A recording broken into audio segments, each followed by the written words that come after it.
আর এত সুন্দর একটি আয়োজনের এক ঝলক যদি দেখে না নেই তবে কিভাবে হতে পারে, একটু দেখে নেই। উৎসবের প্রথম দিন আজ লালন শরণ উৎসবের প্রথম দিনের সকাল শুরু করেছেন চালগল গ্রহণের মধ্য দিয়ে। লালন শরণ উৎসবে যোগ দিতে আসা বাউল সাধক ও তার অনুসারীরা সকালবেলা চাল জল গ্রহণ করেন। এরপর তারা গুরুর প্রতি ভক্তি ও শ্রদ্ধা নিবেদন করতে গোষ্ঠগান পরিবেশন করেন। গোষ্ঠগান সেরে তারা বাল্য সেবা গ্রহণ করেন। বাল্য সেবায় লালন একাডেমির পক্ষ থেকে চিড়া, দই ও ফলমূল দেওয়া হয়। আমরা সকালবেলার বাউল অনুসারীদের কার্যক্রম নিয়ে কথা বলবো বাউল সাধক হৃদয় শাহের সাথে। লালন অনুসারীদের সাধু সঙ্গটি মূলত শুরু হয় সন্ধ্যায় গুরুকার্য দিয়ে, দ্যাট মিনস চাল জল দিয়ে। তারপর পর্যায়ক্রমে সাইজের দন্যগান হয়, রাতের অধিবাস সেবা। তারপর সেই কাক ডাকা ভোরবেলা শুরু হয় তাদের প্রেয়ার, প্রার্থনা, মেডিটেশন, চাল জল, গুরুকার্য।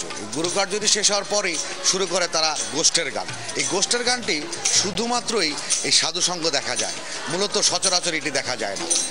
গোষ্ঠের গান শেষ হওয়ার পর বাল্য সেবা, বাল্য সেবার পর চলতে থাকে আত্মতত্ত্ব, সাধন তত্ত্বমূলক সাইজির বিভিন্ন সত্যবাণী। তারপরে শেষের দিকে এসে পুণ্য সেবা, এবং পুণ্য সেবার পর শেষ হয় এই অষ্টপ্রহরব্যাপী সাধুসঙ্গ।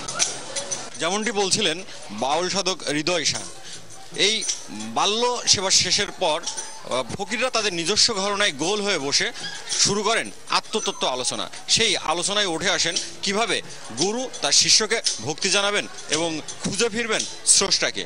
এদিকে এই আত্মতত্ত্ব নিয়ে যখন আলোচনা চলছে তখন বাউলদের মধ্যে পরিবেশন করা হয় বাউল সঙ্গীত। আমরা সেরকম একটি গান শুনবো।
লালনকে বুঝতে হলে বুঝতে হয় লালনের গানের এই মর্মবাণী।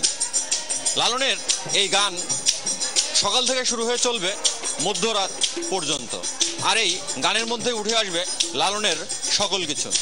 মওদুদ রানা, যমুনা নিউজ, কুষ্টিয়া। অসাধারণ।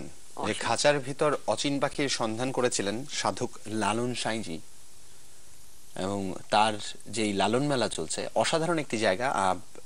যদি কেউ সেখানে যে উপস্থিত হতে পারেন তবে ভিন্ন রকম পরিবেশ এবং পরিস্থিতির সৃষ্টি হবে, অন্যরকম অনুভূতি জাগ্রত হবে, এবং প্রত্যেকটি মানুষ এত মাটির খুব কাছ থেকে বা মাটির খুব কাছের মাটির গন্ধ পাওয়া যায় তাদের মাঝে, সততার গন্ধ পাওয়া যায়, সরলতার গন্ধ পাওয়া যায় তাদের মাঝখান থেকে। এক অন্যরকম অসাধারণ আয়োজন 5 দিন ব্যাপী চলবে। নিঃসন্দেহে যদি সময় এবং সুযোগ হয় অবশ্যই একবার ঘুরে আসার চেষ্টা করবেন। আমি এদিক দিয়ে মনে করি কুষ্টিয়াতে যারা আছে অনেক বেশি সৌভাগ্যবান।